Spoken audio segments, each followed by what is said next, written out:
Hola amigos, hoy quería explicar un poquito sobre salud de disco rígido que puede pasar en algunas ocasiones. Mira, tengo varios discos rígidos, estoy usando programa Hard Disk Centil que me da posibilidades de ver qué salud tiene disco rígido cada uno, si está clústeres dañado o no. Y quería mostrar una cosa, por ejemplo, tengo un disco rígido de 3 terabytes que de golpe empezó a perder su salud. Mira, acá tenía 95, 95, 95% y de día 21:11 hasta 28:11 perdió casi 1% de tu salud de disco.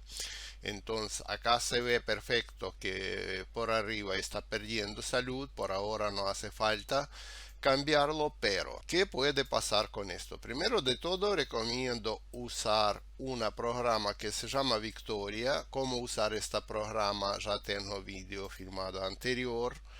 Yo hice un scan disk de sectores y mira, acá tenemos resultados de scan disk que me dice que no hay clústeres dañados, que todos los clústeres contesta perfecto, entonces no tenemos ni errores, ni en rojos, ni nada, todo está en perfecto estado. Por eso no voy a reparar por ahora, solo hice un scan disk rápido. Si quiere puedes hacer un scan completo, digamos, y todo, pero quería explicar que muchas veces estos daños que te sale de programa Hard Disk Centil también puede mostrarte que no es solo tiene sectores dañados, puede tener falla de cable SATA que está conectado disco rígido a tu computadora.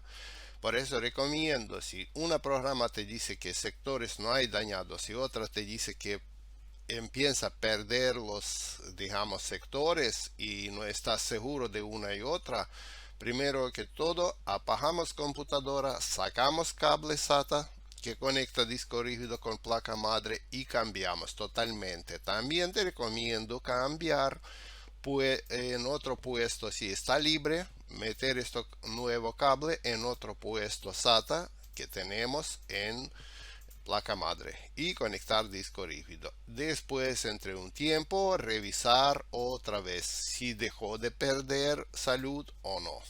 En muchas ocasiones esto ayuda bastante. Por eso no solo que disco rígido también puede tener mal contacto en conectores SATA de disco, en conectores SATA de placa madre, o el mismo cable puede estar fallando. Proba, te va a sorprender que muchas veces se ayuda. Chao, no olvidamos suscribirse al canal y ponerme like y activa campanita, así puedes ver nuevos videos que salen en el canal más rápido. Chao.